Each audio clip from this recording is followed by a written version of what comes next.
Assalamualaikum warahmatullahi wabarakatuh. Oke, sebelumnya perkenalkan di sini dengan Miss Siska selaku guru BK SMA ABBS Surakarta. Di sini Miss Siska ingin memberikan beberapa tips dan trik bagaimana kalian menentukan pilihan program studi atau jurusan. Nah, karena dari kemarin banyak nih yang konsultasi, Miss, saya bingung mau ambil jurusan apa.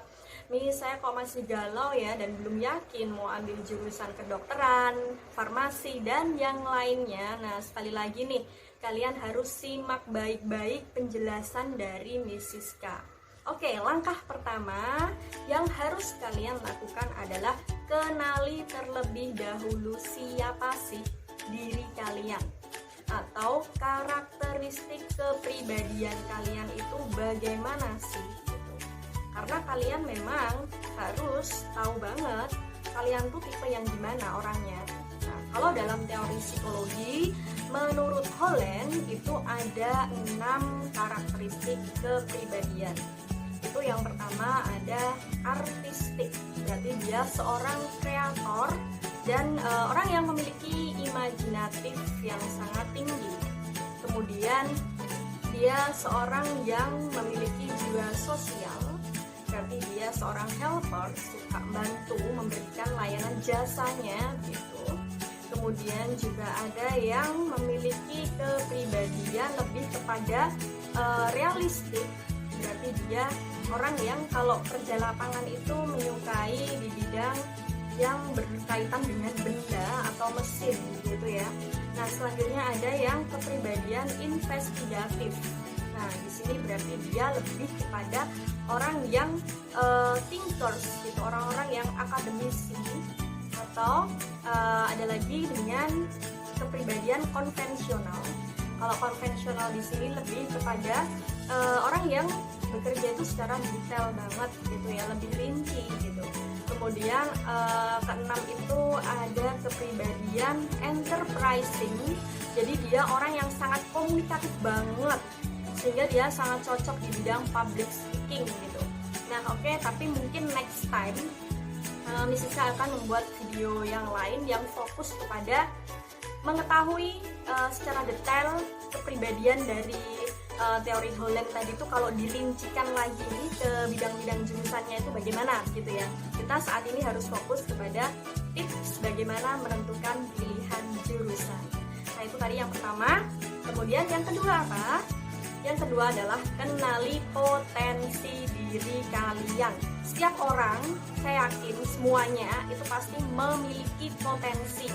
Nah, jadi kalian itu pasti akan sangat lebih tahu ya, di sini yang lebih mengetahui adalah diri kalian sendiri gitu.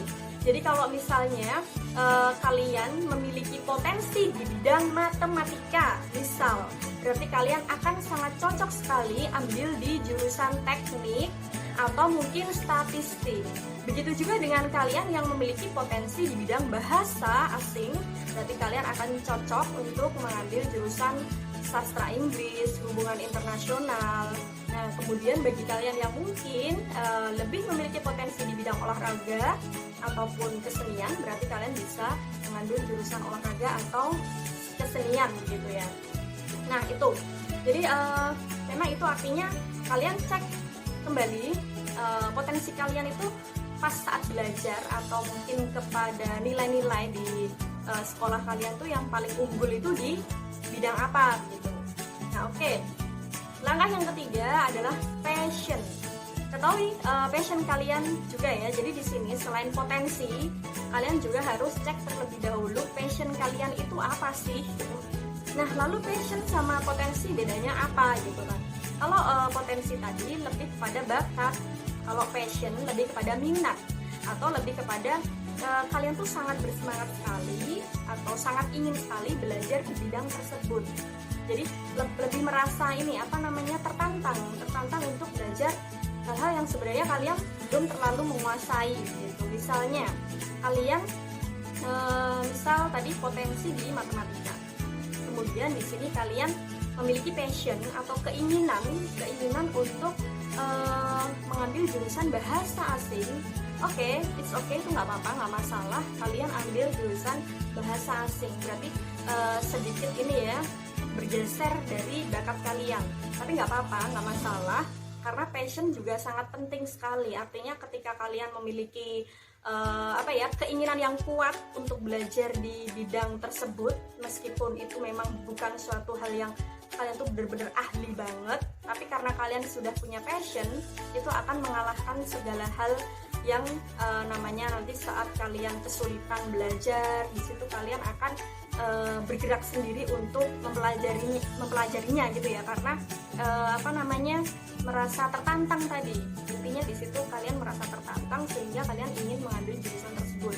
Itu bagus. Yang penting di sini yang perlu kalian ketahui, kalau yang namanya kuliah itu kan nanti lama ya jangkanya. Untuk S1 kan bisa 4 tahun, tapi kan fakta di lapangan ada yang sampai 5 tahun, 6 tahun, 7 tahun, bahkan 8 tahun. Nah, di sini kenapa kalian harus tidak boleh salah memilih jurusan? Karena ya tadi, kalian harus bertahan dengan pilihan program studi kalian. Jangan sampai salah memilih jurusan. Oke, selanjutnya langkah yang berikutnya yang tak kalah pentingnya adalah prospek kerja. Nah, prospek kerja di sini sangat penting sekali. Kalian harus mengetahui setiap jurusan yang kalian ambil, prospek kerjanya ketika 5 tahun sampai 10 tahun yang akan datang saat kalian sudah lulus. Itu apakah masih dibutuhkan oleh instansi? Apakah masih tinggi tingkat dibutuhkannya? Itu harus kalian cek dulu ya. Nah, selanjutnya juga prospek kerja ini kan penting ya. Kalian lulus kuliah tentu saja pengennya kerja. Nah, cari kerja yang cepat, yang dibutuhkan banyak, itu apa? Nah, kemudian yang di sini sering terjadi itu jangan sampai kalian ikut temen ambil jurusan kedokteran, kalian ikut. Kemudian temen ambil jurusan misalnya teknik, kalian juga ngikut. Di sini jangan sampai kalian ngikut temen buat menentukan program studi, padahal kalian dari segi karakteristik kepribadian mungkin sudah berbeda, kemudian dari potensi, passion dan yang lainnya berbeda, tapi kalian ikut-ikutan aja gitu ya, karena mungkin merasa sudah sangat ini kan udah best forever miss, jadi nggak bisa dipisahkan dan yang lainnya. Jangan sampai. Jadi kalian benar-benar harus menentukan pilihan jurusan itu sesuai dengan diri kalian, karena yang bakalan nyelesain studi itu siapa sih? Kan kalian sendiri, bukan teman kalian kan. Bukan juga dari orang-orang di sekitar kalian yang asal mungkin ngasih masukan tanpa mengetahui passion kalian itu apa sih, atau mungkin potensi kalian di mana gitu. Nah, kemudian yang terakhir nih, penting banget buat kalian harus konsultasi dan juga diskusi dengan orang tua kalian. Jadi kalian harus sering-sering ngobrol sama orang tua tentang jurusan yang ingin kalian ambil, karena biar bagaimanapun kan nanti juga ridhonya harus mendapatkan ridho dari orang tua kalian. Dan tentu saja kalian harus rajin konsultasi ke ruang BK ya, ke Miss Siska. Jadi di sini nanti Miss Siska akan sangat terbuka sekali untuk kalian yang ingin berkonsultasi, bingung milih-milih jurusan, terus mungkin ada masalah-masalah kendala yang lainnya, silakan langsung saja, nggak usah sungkan-sungkan ya, langsung kontak WA Miss Siska, karena di saat pandemi seperti ini kita layanan konsultasinya ya hanya bisa melalui Google Meet, kemudian WA, kemudian mungkin ya bisa sih kita video call gitu ya. Jadi silakan gunakan kesempatan ini dengan sebaik-baiknya. Bagi yang kelas 10 tetap harus melakukan strategi awal bagaimana lolos sukses untuk jalur rapot.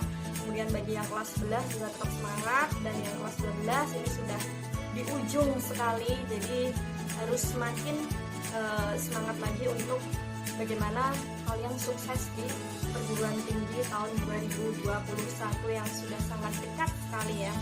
Oke, bisa rasa itu saja untuk tips menentukan pilihan jurusan, sehingga kalian sudah ada gambaran begitu ya. Jadi harapannya kalian memilih itu paling tidak 2 program studi. Jadi ada cadangan ya.